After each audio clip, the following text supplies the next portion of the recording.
Mais comme disait M. Ben Moumamba, ils étudient ici et ils sont bloqués parce que derrière en Afrique, ben, c'est la dictature.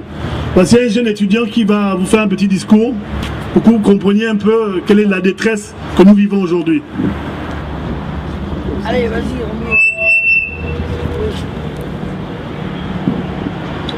Mesdames, mesdemoiselles et messieurs, je suis fier de vous dire que je suis le fils de cette Afrique que Birago Diop décrivait comme un arbre robuste et jeune, splendidement seul au milieu des fleurs blanches et fanées.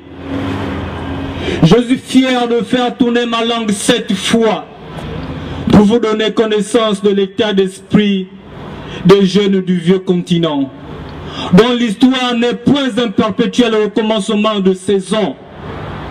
Non, notre histoire est une sempiternelle lutte pour nos droits fondamentaux.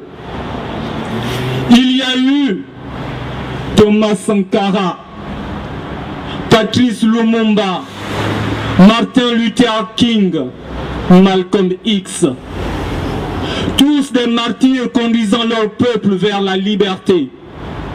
Heureusement, il y a encore Nelson Mandela. Et puis, il y a nous, cette jeunesse africaine de la diaspora qui ne souhaite qu'une seule chose, le retour à la maison.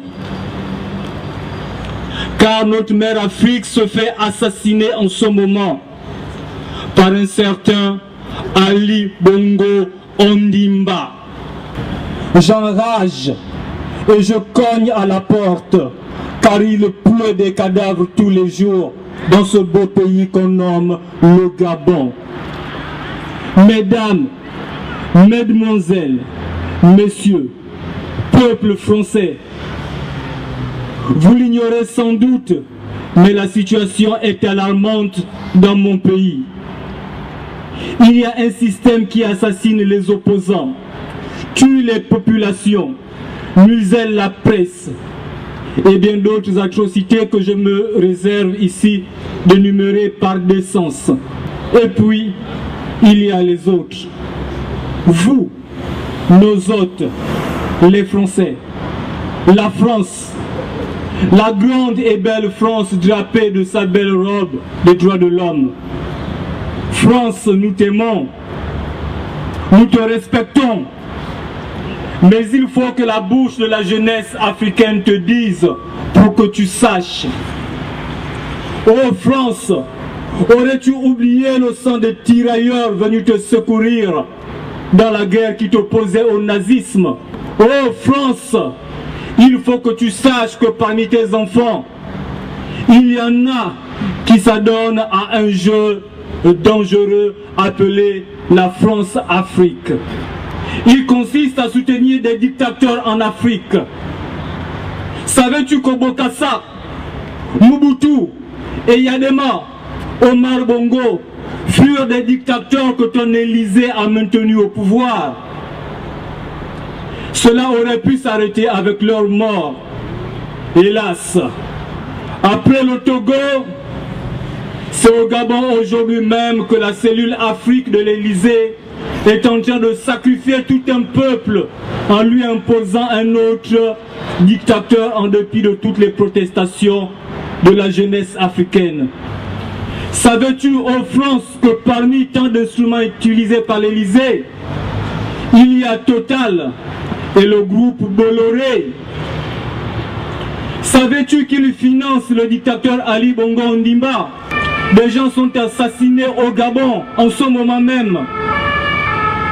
Cela ne s'arrêtera que si tu dis stop. Cela ne s'arrêtera, peuple français, que si vous criez stop à Bolloré. France, Nicolas Sarkozy encourage, soutient, solidifie la dictature au Gabon avec son ami Bolloré. Et ces derniers, sachez-le, veulent que les Gabonais se taisent, qu'ils meurent tous s'il le faut, car ce qui compte, c'est le fric, c'est le pognon, c'est l'argent. Ce qui compte pour eux, c'est la facilité des investissements qu'Ali Bongo leur garantit dans tout l'obscurantisme possible. France, n'oublie pas que Bolloré fait couler du sang au Gabon en ce moment même. France, n'oublie pas que la France-Afrique est une saleté que Nicolas Sarkozy soutient.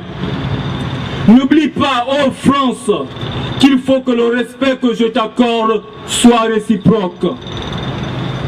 Je m'appelle Jeunesse africaine et France, je te dis, ou tu dis à Bolloré, à Nicolas Sarkozy, à Total de s'arrêter, ou France, je vais me radicaliser. Merci.